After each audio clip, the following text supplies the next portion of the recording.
एक बुढ़िया थी जिसके एक पुत्र था। दोनों ही निर्धन थे और बहुत ही कठिनाई में जीवन व्यतीत कर रहे थे।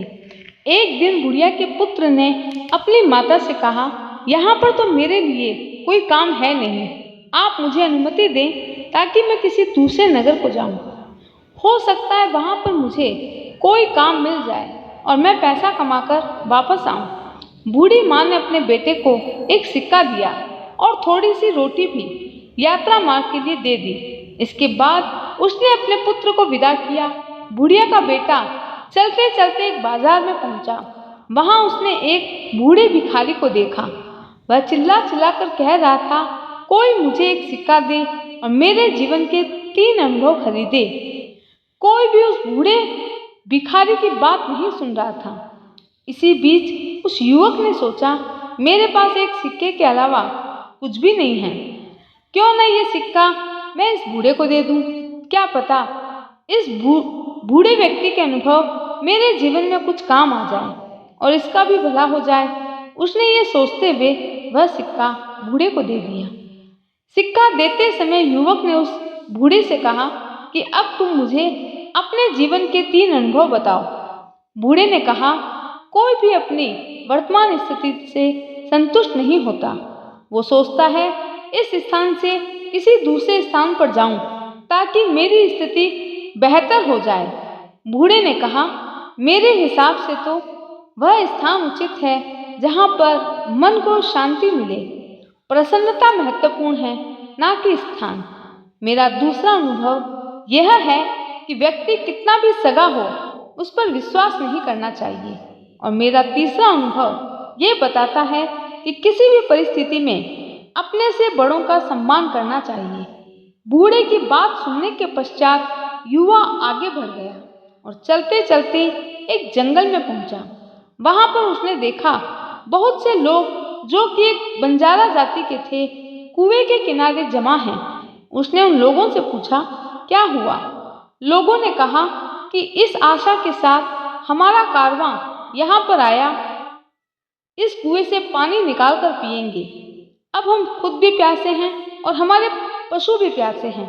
हमने कुएं से पानी निकालने के लिए कई बार रस्सी में बाल्टी बांधकर कुएं में डाली और हर बार रस्सी टूट गई और बाल्टी कुएं में गिर गई। अंत में हमने एक व्यक्ति को कुएं में भेजा ताकि वह हमारी बाल्टियों को वापस ले आए, लेकिन वो भी वापस नहीं आया। पता नहीं कुएं में क्या है। युवक जो अपने घर से काम के लिए निकला था, उसने ये सोचा कि इन लोगों के सामने अपनी योग्यता और क्षमता को प्रदर्शित करने का ये बहुत ही अच्छा अवसर है। हो सकता है कि कारवां के लोग मुझे मेरे काम को देखकर कोई काम सौंप दे। उसने कारवां वालों को संबोधित करते हुए कहा कि यदि आप अनुमति दें तो मैं कुएं में जाकर देखूं कि वहां पर क्या है। कारवां वालों ने उसे तुरंत कुएं में जाने की अनुमति दे दी, क्योंकि वे स्वयं इस कार्य से डर रहे थे। उन्होंने युवक की कमर में रस्सी बांधी और कुएं में भेज दिया। वह दीवार के सहारे धीरे धीरे कुएं में उतर रहा था। जैसे ही वह पानी के निकट पहुंचा, बाल्टियों को ढूंढने का प्रयास कर रहा था, एकदम से उसने एक बहुत बड़े काले देव को देखा।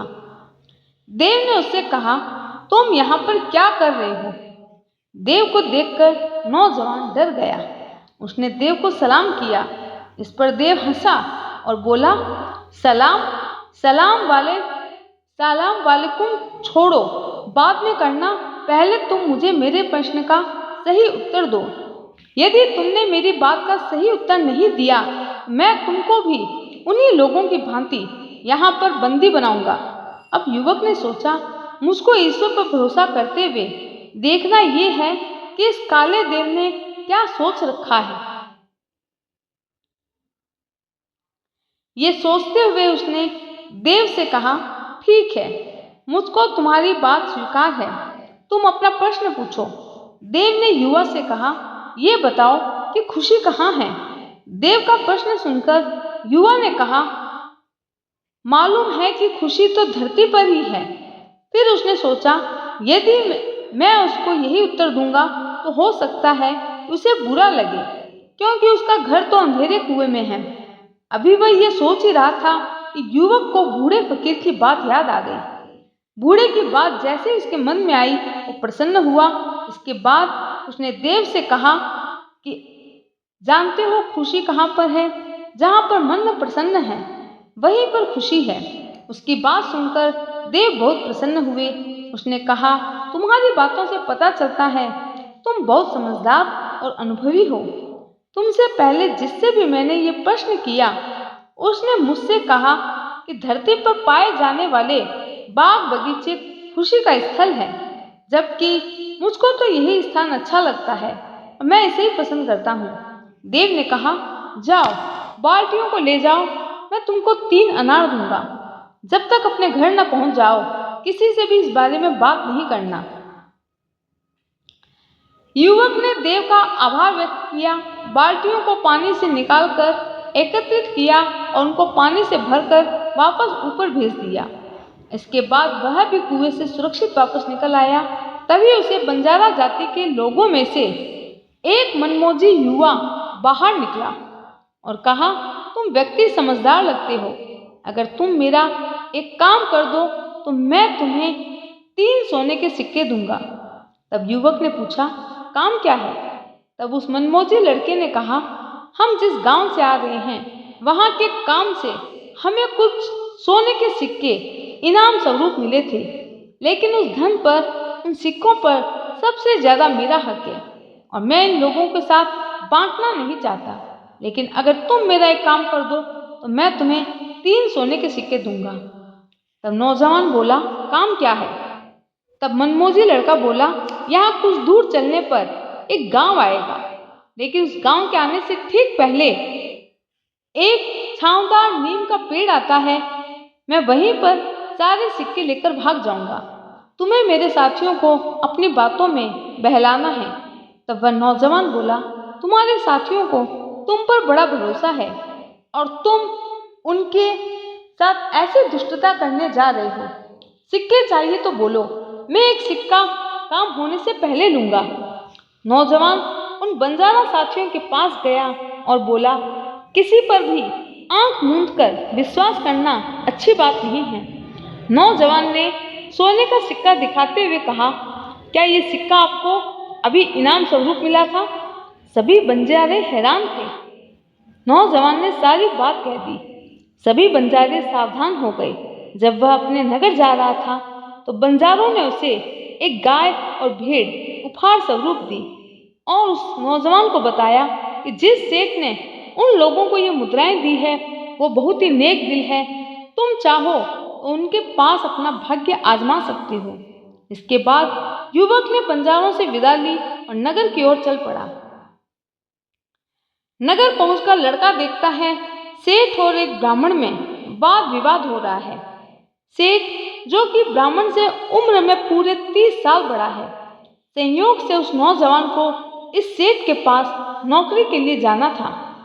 सेठ का ऐसा अपमान देखकर उस नौजवान से रहा न गया और वह ब्राह्मण से बोला क्षमा चाहता हूँ, आपकी वेशभूषा को देखकर लग रहा है कि आप एक ब्राह्मण हैं। मैं आपको प्रणाम करता हूँ और आपका पूरी तरह से सम्मान भी करता हूँ। हमारे वेद पुराणों में ब्राह्मण सदैव ही पूजनीय रहे हैं, लेकिन कोई भी वेद पुराण आपको यह अधिकार तो नहीं देता कि आप अपने से बड़े व्यक्ति का अपमान करें, उन्हें कठोर वचन कहें। नौजवान की ऐसी बातें सुनकर सेठ प्रसन्न हुआ और युवक से वहां आने का कारण पूछा।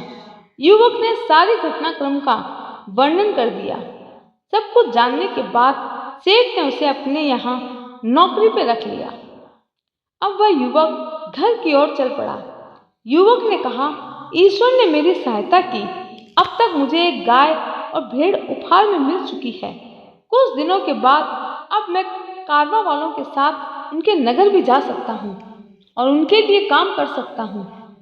सेठ के यहाँ नौकरी मिली सो अलग, ये सब उस बूढ़े बाबा के अनुभव का कमाल है। रात को घर पहुँचने पर माँ को सारी बात बताई। माँ बेटे ने खाना खाया। माँ थकी हुई थी इसलिए जल्दी सो गई। युवक ने अपनी जेब से एक अनार निकाला। ये वही अनार था जो उस काले देव ने उसे दिया था और उसका एक टुकड़ा काटा। अनार के दाने बहुत चमक रहे थे, जो जगमगाते रतन की भांति थे। युवक को पता चला कि अनार के दाने बहुमूल्य रतन हैं। ये जानकर वो खुश हुआ। उसने कुछ रतन लिए और उन्हें जाकर बाजार में बेच दिया।